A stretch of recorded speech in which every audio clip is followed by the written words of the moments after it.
College द्वारा आयोजित इस अकादमिक अनुष्ठान के हॉल में और हॉल के बाहर बैठे हुए मेरे सभी मित्रों को प्रणाम करता हूँ।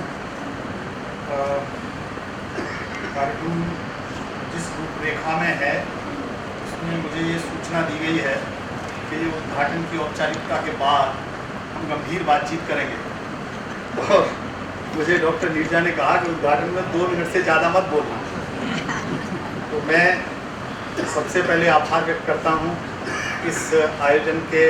से जुड़े हुए सभी मित्रों का और मुझे अवसर प्रदान करने का कि आप सबके बीच में एक बार पुनः आऊँ। बहुत कठिन विषय लिया है। जब मैं शब्द पढ़ता हूँ गवर्नेंस तो कई बार शक होता है कि ये अस्तित्व में है या नहीं, और फिर इस बात से आशान्वित होता हूँ, उत्साहित होता हूँ कि ये जो आप आगे की 2 पंक्तियों से पीछे की संख्या है जिनका मैं भाग हूँ, मेरे सफ़ेद बालों पर मत जाइएगा, वे चिंतित हैं और वे भी चिंतित हैं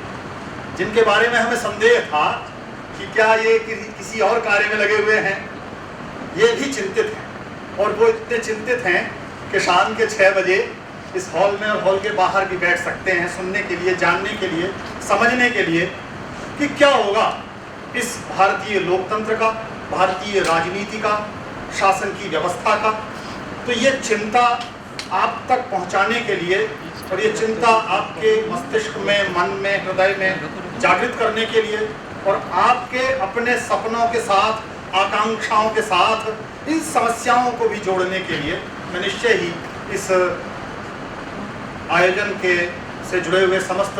बंधुओं का आभार व्यक्त करता हूँ, साधुवाद देता हूँ। भारतीय राजनीति विज्ञान परिषद जिसका मैं प्रतिनिधित्व करता हूँ उसके नाते मुझे लगता है कि इस प्रकार के आयोजन कम औपचारिक तरीके से ज़्यादा होने चाहिए और ज़्यादा से ज़्यादा हमें इन प्रश्नों पर विचार करना चाहिए कि ये लोकतंत्र के समक्ष जो समस्याएं हैं वे समस्याएं क्या केवल हमारे पहचानने तक सीमित रहेंगी या उनके निदान के बारे में भी हमारी चिंताएं बदलेंगी। और यदि वे निदान के बारे में हम सोचना शुरू करेंगे तो इस नई पीढ़ी को, जिनके सपने कुछ और हैं, जिनकी आकांक्षाएं कुछ और हैं, जिनके लक्ष्य थोड़े से कुछ और हैं, उनके साथ कैसे सम्मिलित किया जाएगा, कैसे एकाकार किया जा सकेगा, इस प्रश्न पर आज हम 1-2 घंटे विचार करेंगे। मूलतः इस सत्र में हम आदरणीय प्रोफेसर पारिक को सुनेंगे। मैं पुनः एक बार आप सबको और आयोजकों को धन्यवाद देता हूँ।